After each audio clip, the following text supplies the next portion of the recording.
વ્યક્તિ કરે એ બહુ નિમ્ન કક્ષાની બાબત કહેવાય.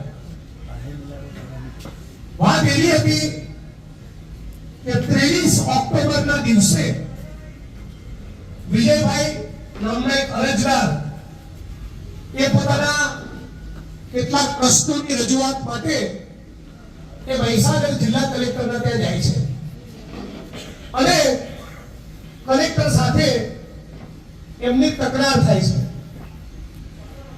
એ દરમિયાન આ કલેક્ટર નેહા કુમારી દુબે જે મહીસાગરમાં ડીડીઓ હતા ત્યારે અહીંયા કેવા કેવા ખેલો પડ્યા છે એ મારાથી તમે વધારે જાણો છો. મનરેગા યોજનામાં ખાસ આ નેહા કુમારી એવું બોલે છે આ યુવાનને कि यहाँ ओवर 5 लोगों की कमी नहीं, એટલે કે અહીંયા દોડતા લોકોની અછત નથી. કોઈ પણ એસપી કે કલેક્ટર અરજદારની સાથે વિવેકપૂર્ણ ભાષામાં જ વાત કરવી પડે એવી ઓલ ઇન્ડિયા સર્વિસ કન્ડક્ટ રૂલની ગાઈડલાઈન છે. અધિકારીઓની વર્તણૂક કેવી હોય એના જે નીતિ નિયમો છે એનું ઉલ્લંઘન છે જ્યારે તમે કોઈ અધિકારી અરજદારને દોડ ડાયો કે એનું કામ ન થઈ શકે એવું બને.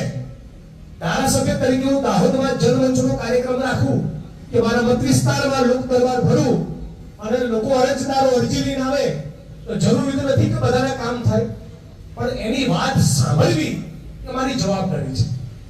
એની વાત વિવેકપૂર્વક સાંભળવી, એને છળકો નહીં કરવો, તમીઝથી વાત કરવી એ મારી ફરજ બને છે.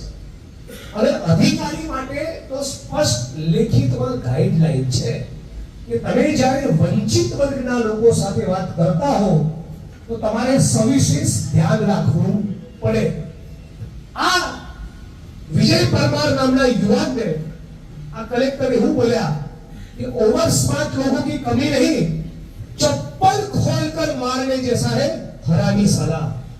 આ તમે કલ્પના કરો, કોઈના દીકરાને હરામી કહેવો એટલે એની માના ચારિત્રો પર તમે સવાલ કર્યો. કેટલો ગંદો અર્થ, કેટલો અશ્લીલ મતલબ થતો હોય છે આ હરામી શબ્દનો. અને ડાયસ ઉપરથી 4 લોકો તમારી કચેરીમાં, તમારી ચેમ્બરમાં હાજર છે, કેમેરામાં કેદ થઈ રહ્યું છે એવી દહેશત પોતે વ્યક્ત કરે છે. મતલબ કે ખબર છે કે કદાચ આ રેકોર્ડ કરતો હશે ને છતાં તમે આવા શબ્દો વાપરવાની હિંમત કરો. એ વકીલ તરીકે પણ હું કહું છું કે ભારતીય ન્યાય સંહિતાની કેટલીક કલમો હેઠળ ક્રિમિનલ ગુનો બને છે. દાહોદના છાપરી ગામે વડગામના ધારાસભ્ય અને દલિત નેતા જિગ્નેશ મેવાણીએ કોંગ્રેસના કાર્યકર્તાઓ અને હોદ્દેદારો સાથે આગામી કાર્યક્રમને લઈને મિટિંગ યોજી. દાહોદ ખાતે આવેલા જિગ્નેશ મેવાણીએ મહીસાગર જિલ્લાના કલેક્ટર નેહા કુમારી ઉપર આરોપ લગાવતા જણાવ્યું હતું કે દલિત યુવાનની રજૂઆત સમયે મહીસાગરના કલેક્ટર નેહા કુમારીએ અશોભનીય વર્તન કર્યું હોવાને લઈને દલિત સમાજ છેલ્લા કેટલાય દિવસોથી રોષે ભરાયેલો છે અને મહીસાગરના કલેક્ટર નેહા કુમારીને તેના પદ ઉપરથી હટાવી તેની સામે કાર્યવાહી કરવા માટે માંગ કરવામાં આવી રહી છે. ત્યારે આજરોજ દાહોદના છાપરી ગામે આવેલી હોટલમાં જિગ્નેશ મેવાણીએ કોંગ્રેસના કાર્યકર્તાઓ અને હોદ્દેદારો સાથે મિટિંગ યોજી હતી, જેમાં આવનાર 6 ડિસેમ્બરના દિવસે ડોક્ટર બાબા સાહેબ આંબેડકરના નિવારણ દિન નિમિત્તે દલિત, આદિવાસી અને ઓબીસી સમાજની રેલી કાઢવા માટેનું આયોજન કરવામાં આવ્યું છે. તેને લઈને આગોતરા આયોજનના ભાગરૂપે વડગામના ધારાસભ્ય અને દલિત સમાજના આગેવાન જિગ્નેશ મેવાણીએ દાહોદ ખાતે મુલાકાત લીધી હતી અને કોંગ્રેસના કાર્યકર્તાઓ અને હોદ્દેદારો સાથે મિટિંગ યોજવામાં આવી હતી. મહીસાગરના કલેક્ટર નેહા કુમારી ઉપર વરસ્યા હતા. સાંભળીએ કલેક્ટર નેહા કુમારીને લઈને જિગ્નેશ મેવાણીએ શું જણાવ્યું હતું.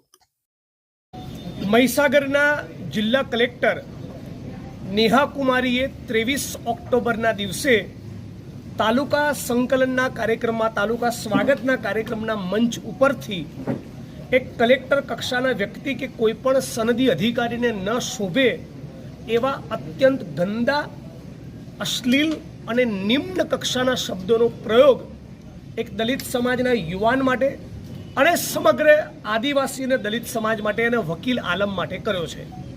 વિજય પરમાર નામનો 29 વર્ષનો યુવાન પોતાના પ્રશ્નોની રજૂઆત લઈને જાય એના પ્રશ્નોના સમસ્યાનું સમાધાન ન થઈ શકે એ સમજાયું છે, પણ દરેક અધિકારી પોતાની વર્તણૂકના નિયમો પ્રમાણે જ વર્તવું પડે એનાથી વિપરીત ન કેવળ અપમાન કરે છે, એવું કહે છે कि ओवर स्मार्ट लोगों की यहाँ कमी नहीं है, चप्पल खोल कर मारने जैसा है हरामी साला। एक कलेक्टर कक्षाना व्यक्ति एक नागरिकने જે પોતાની ફરિયાદ લઈને આવ્યો હોય એને હરામી એટલે કે બાસ્ટર્ડ કે એને ચપ્પલ ખોલીને મારવાની વાત કરે, આગળ જતાં એવું કહે कि पढ़ाई लिखाई कुछ है नहीं, काम धाम कुछ है नहीं, वकीली में चप्पल से मार खाने के काम करते हैं, એમ વકીલોને પણ ચપ્પલથી મારવાની વાત કરે। અને હદ તો એ છે કે છેલ્લા 3000 વર્ષથી જાતિ પ્રથાના કારણે અત્યાચાર, અન્યાય, ભેદભાવ અને શોષણના ભોગ બનેલા આદિવાસી અને દલિત સમાજ માટે એવું બોલ્યા કે 90% એટ્રોસિટીઝના કેસો આ લોકો એટલે કે દલિત અને આદિવાસીઓ બ્લેકમેલિંગ માટે કરે છે। ભાઈ, ભારત સરકારનો, ગુજરાત સરકારનો કોઈ સર્વે થયો છે? તમે કોણ છો કલેક્ટરના પદ ઉપર બેઠેલા વ્યક્તિ તરીકે આવા અપમાનજનક શબ્દોનો પ્રયોગ કરનારા?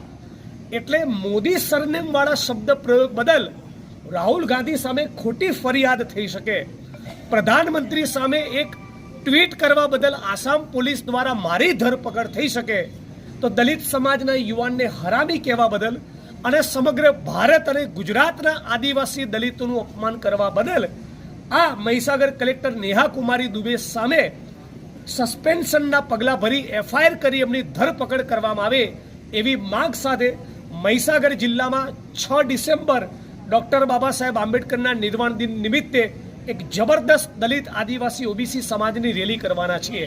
આ કલેક્ટર અમદાવાદમાં ડેપ્યુટી મ્યુનિસિપલ કમિશનર હતા ત્યારે હરામીશાલી હટ એવા શબ્દોનો પ્રયોગ કરીને દંડા મારતા હતા માલધારી ઓબીસી સમાજની બહેનોને, અને એમની ભૂમિકા અયોગ્ય રહી છે એક આદિવાસી સમાજની દાહોદની શિક્ષિકાના પ્રકરણમાં પણ।